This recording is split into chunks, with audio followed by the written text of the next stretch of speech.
Duck, the Great Western engine, worked hard in the yard at the big station. Sometimes he pulled coaches. Sometimes he pushed trucks. But whatever the work, Duck got the job done without fuss. One day, Duck was resting in the shed when the Fat Controller arrived. "Your work in the yard has been good. Would you like to have a branch line for your own?" "Oh, yes, please, sir," replied Duck. So Duck took charge of his new branch line. The responsibility delighted him. The line runs along the coast by sandy beaches till it meets a port where big ships come in. Duck enjoyed exploring every curve and corner of the line. Sea breezes swirled his smoke high into the air and his green paint glistened in the sunlight. "This is just like being on holiday," he puffed. "Well, you know what they say," laughed his driver. "A change is as good as a rest." Soon Duck was busier than ever.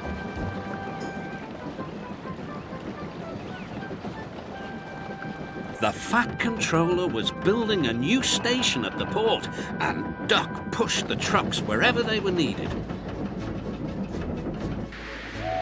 Bertie looked after Duck's passengers, and the other engines helped too, but the work took a long time. Noise and dust filled the air. "Don't worry," whistled Toby. "The station's nearly finished." "And on time too," said Duck, thankfully. Duck felt his responsibility deeply and talked endlessly about it. "You don't understand, Donald, how much the Fat Controller relies on me." "Oh, aye," muttered Donald sleepily. "I'm Great Western, and I—" "Quack, quack, quack." "What?" "Ye heard. Quack, quack you go. Sounds like you'd an egg laid. Now wheesht and let an engine sleep." "Quack yourself," said Duck indignantly. Later, he spoke to his driver. "Donald says I quack as if I'd laid an egg." "Quack, do you?" pondered his fireman. He whispered something to Duck and his driver. They were going to play a joke on Donald and pay him back for teasing Duck.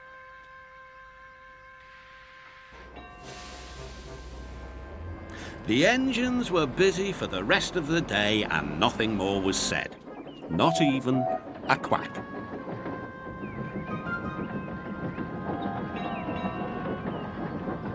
But when at last Donald was asleep, Duck's driver and fireman popped something into his water tank.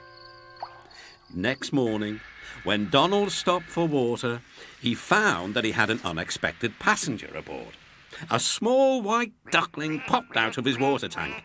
"Nay, who's behind this?" laughed Donald. The duckling was tame. She shared the fireman's sandwiches and rolled in the tender. The other engines enjoyed teasing Donald about her. Presently, she grew tired of travelling and hopped off at a station, and there she stayed. That night, Donald's driver and fireman got busy, and in the morning, when Duck's crew arrived, they laughed and laughed. "Look, Duck! Look what's under your bunker! It's a nest box with an egg in it!" Donald opened a sleepy eye. Will. You must have laid it in the night, Duck, all unbeknownst." Then Duck laughed too. "You win, Donald. It'd take a clever engine to get the better of you." There's a pond near the duckling station. Here she swims and welcomes the trains as they pass by. The station master calls her Dilly. To everyone else, she is always Donald's duck.